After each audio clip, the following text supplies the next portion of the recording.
अस्सलाम वालेकुम दोस्तों, तुसीं वेखदे पे हमारा वतन पंजाब टीवी। तो मैं तुहाडा मेज़बान अली शेर। जिवें कि डेली दी निस्बत नाल दोस्तों वीडियो मिलदी है। अज माशाअल्लाह पहलन जोटी है, लेना देना मुकद्दर नसीब दा। अल्लाह दी मेहरबानी नाल जोटी नूं रब ने आर्डर क्वालिटी बड़ा ही खूबसूरत लाया है माशाअल्लाह। अगे भी उन्नी है, पिछे भी उन्नी है माशाअल्लाह। और मझ दियां डाकां सोहणियां, खुड्डा कमाल दा, पुछल डोर वर्गा माशाअल्लाह। पिछले पैर चार चार उंगल सफेद ने।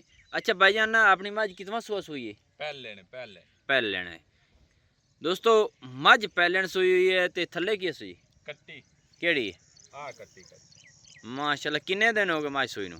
आज नावां तो 10वां दिन है। ते हाजिर दी घड़ियां च किन्ना दुध आप पहले ना चवा दिसा? ये अल्लाह दे हुकम नाल 14 किलो आपां दा चवा दिसा सारी थल्ले। ठीक है, सारी मझ दा आपां पहले दा 14 लीटर चवा सकने चवा देसा है। ते इंदा ये है कि मैं चोना 12-13 लीटर जेड़ा चोना बच्चे नूं छड्ड के। सही है। ये 14 तो 16 भी हो सकदा है। 14 तो 16 भी हो सकता है। तू जेड़ा चोना है 12-13 लीटर चोना है। हाँ जी, सही, बच्चे नूं छड्ड के। बच्चे नूं छड्ड के माशाअल्लाह दोस्तों, मझ दियां ढाकां वेखणियां ने। मझ दा खुड्डा कमाल दा है ते आर्डर रब ने नूं बड़ा ही कमाल दा लाया है। चौड़ा टोपी वाला, सीमणी वाला, थण मुठ मुठ दा माशाअल्लाह कमाल हो गई। साइडां दी वंडां गिट गिट ते फिरदियां ने। इत्थे पूरी तसली दोस्तों, काले नहीं, कोई लुक नहीं, कोई ओला नहीं माशाअल्लाह। थण पूरा पावर वाला है और अपनी अपनी जगह ते मझ दी बुत्थी कमाल दी है। सिंगां थोड़ी हाले तक वाया रंदा है सू लावण वाला, यानी कि असीं इहनूं बुतरी गिणने हैं माशाअल्लाह। मछ दा मूँह सफेद चिट्टा है सू माशाअल्लाह। खाडी भी सफेद है, हर चीज़ इस मझ को पूरी है माशाअल्लाह। माशाअल्लाह आर्डर क्वालिटी कमाल दा है। अच्छा, किन्ना भाईजान प्याना है दुध चवा देसी? दूध चवासा अगर सारी चोवें तो 14 लीटर है। ठीक है, पक्का है। ठीक है।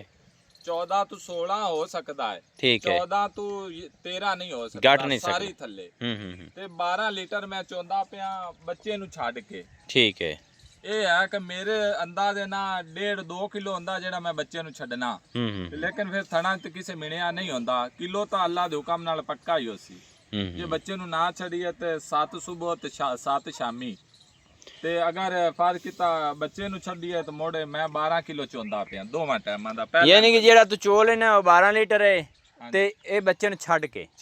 अगर ना छड़िए तो फिर मझ कोल दुध है 14 लीटर। 14 लीटर 14 तो वध सी घटदा नहीं। बच्चे दा ना उतू नजर भी आंदा पे दुध ज्यादा बच्चा लिस्सा होवे। आ इहदे मूंह ते पुत्र लावी थोड़ी जी।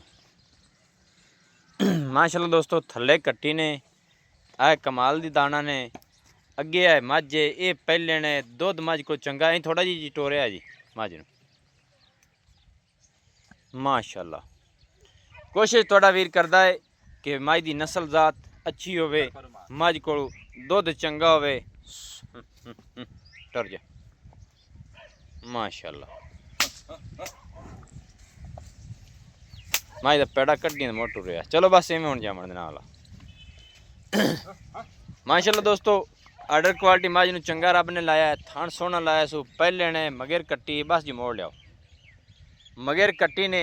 अच्छा निक्किया मझ दा रेट की करदा पिया? चलो बन ले माशाअल्लाह दोस्तों। टुरदी फिरदी दा विजिट कर लेना। टुरन फिरन दा मकसद ये होंदा है कि मझ दी सापन तसल्ली हो जाए। मझ लाते नुक साहब तो कोई नहीं। हुण रेट दसो जिंदा। 5,60,000 रुपया जी। 5,60,000 अपनी मझ दा रेट है। हाँ जी। मुहब्बतां किन्नियां ने? मुहब्बतां कर ली सा जिसे भाई कोई मौके ते आया था। अच्छा, मौके ते आया तो फिर उसी मुहब्बत। हाँ जी। पक्की ठक्की है गल? पक्की टक्की को 10 घट कर ली सा, 5.5 कर ली सा। 5.5 दोस्तों। विचों मजीद भी आपा प्यार मोहब्बत करसा। जेड़ा भाई मौके ते उसी आके चोसी हाँ ओनू प्यार मोहब्बत वाह करसा। ठीक है। जेड़ा उत्थे लईसी ओनू भी प्यार मोहब्बत करसा। दोस्तों भाई का कहना है कि प्यार मुहब्बत मझ च पूरा करांगे। नस्ल जात चंगी है, मगर कट्टी है, लेना देना नसीब दा है। पहले ने 14 लीटर दुध है, 5.5 लाख रुपया रेट है। मुहब्बत जरूर होगी। नंबर जो अपना नोट कर लेना 0301 65 29 776। तहसीलो ज़िला पाक पतन शरीफ पिंड होता चक। दोस्तों की खातर अच्छी बेहतरीन वीडियो लेकर हाजिर मंगल हाफिज़। पाकिस्तान जिंदाबाद।